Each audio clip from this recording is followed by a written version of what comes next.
Yo, what's going on, guys? This is Snape here and I'm back with a brand new video. Today, guys, I'm going to be showing you my ALC settings for Season 20. If you enjoy, like, comment, subscribe. Without further ado, let's jump straight into this. So I have used ALCs in the past. I actually went away from them last season, but since the 120 FPS change, I have found that I've actually been really enjoying ALCs again, and I've found, if anything, they're actually been more effective and better for myself. So what we're going to do is we're going to run through more, give like a little explanation about what every setting does, but I'm not going to like go too depth into it because at the end of the day, you just want to know my settings. So straight away, dead zone, I have the set to 5%. This is what's going to be in control of your stick drift. A lot of people sometimes don't care if they have stick drift. I personally do. I find it's actually very irritating when I'm trying to aim at something and it starts drifting. So I have it set to 5%. If you have a newer controller, you might want to have this a little bit lower. If you have obviously a fancy controller that actually stops stick drift, you can probably turn this all the way down to 0.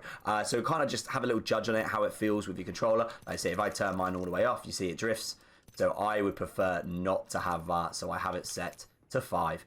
Out of threshold, I have that set to 1%. It's actually pretty much recommended that. I have it's recommended at 2.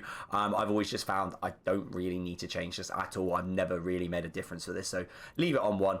Response curve, I have this set to 5. I find that obviously if you have it too low, it's too twitchy. If you have it too high, it's too dull. So I have it set to 5 and it feels really nice and clean, and it doesn't feel too oversensitive, which is the main thing that we want. So yeah, give 5 a go, see how you get on. Per optic settings, I do not worry about this because I just found it was actually more irritating and more confusing when swapping between guns. So I personally found to keep that off was easier. Yawn and pitch speed, obviously how quickly I look up and down and left to right. So so yawn is your left to right and pitch is your up and down. I have them both set to 240, a nice level, not too overpowering, and still in a position where if I obviously am not insisting, if I am hip firing, I can obviously still keep up with them. Nice and simple. So yeah, it's not too bad at all. Get rid of that. Moving next, we're going to go down here, obviously turning extra yawn and pitch. I don't have any of this on because I find it would actually be too confusing, so I don't touch any of these. And then we don't obviously have any time or delay because at the end of the day, we're not using any extra yawn or pitch, so there's no reason to touch these.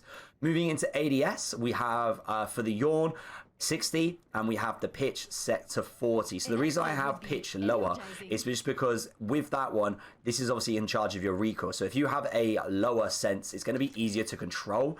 So if like, for example, if I aim up here, it makes my life a lot easier to control the ADS. It just has the case if I can be a little bit more thorough with pushing down. Obviously, if you have a higher one, you're going to end up pushing down. You have to be really gentle with it. So I found that if I had a lower sense, it made it better. And then obviously with the yawn, that's like my left to right. So if I don't push my analog stick all the way down, because you might have seen I have extra pitch and yawn, you see it doesn't overwhelm it.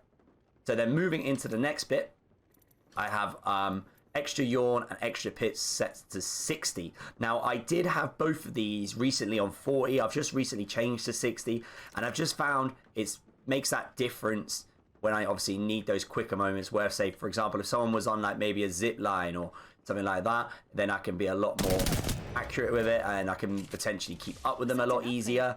Whereas if I wasn't, this would be my normal speed. This is not me being silly, this is literally me pushing it, but just not all the way to the end. So this is the sort of yawn sort of speed I would be doing if I didn't have extra pitch or yawn. So that's why it makes a big difference.